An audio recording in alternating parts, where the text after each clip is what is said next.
I got to remember 4 things here, and this is not a shoot that I'm going to want to have to do a second time. You'll see by the end. So it's worth mentioning that I'm gradually warming up. Take plenty of sets. This is a really personal process. I start with an empty bar, really gradually go up. Okay, enjoy each set in that process, getting just really warm, resting what you need. At lighter weights, might be quicker. As it gets heavier, might need to take longer. Now, I would do this facing this way. It's just easier based on what I've got to show you this way, and it still does work for me. I do it one at a time like this. So I'm not saying you couldn't do this. You probably would want to just face your rack. Now, let's get into the 4 points, okay? Number 1 is the slant. So with that slant, that just allows me to get maximum depth. Even if you can hit depth without it, it still allows maximum depth. That's point number 1. Point number 2 is the bands. I only really care about these bad boys for the top. It's not about the middle. The slant plus the bands makes this an underrated position just right here. This is gold for your patellar tendons.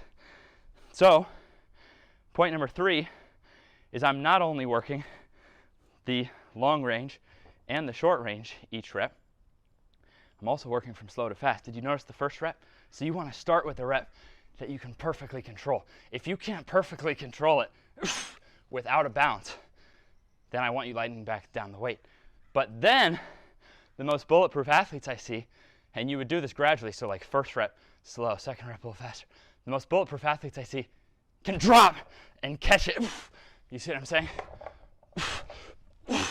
And then point number 4 is on your 5th rep, and you're only going to a set you're happy with. You're working up to a set of 5 you're happy with.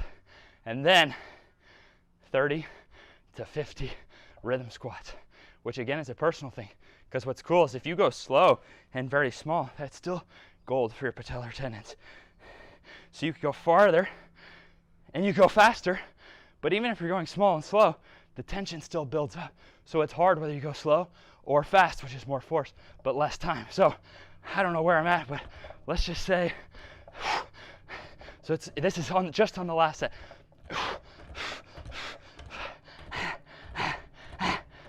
I'm slamming on them. For the record, one of Charles Poliquin's favorite vertical jump peaking exercises. Credit to Joe DeFranco for adding the bands, which actually makes it more comfortable on your traps and makes it harder at the top where we want it hard, because then the weights aren't flying off your back and jarring your spine. So it makes it harder. Man, I don't know what I'm at. Holy hell. I'm slamming on them. All right. Oh. And then I like to hang like that. Woo! Done. Woo!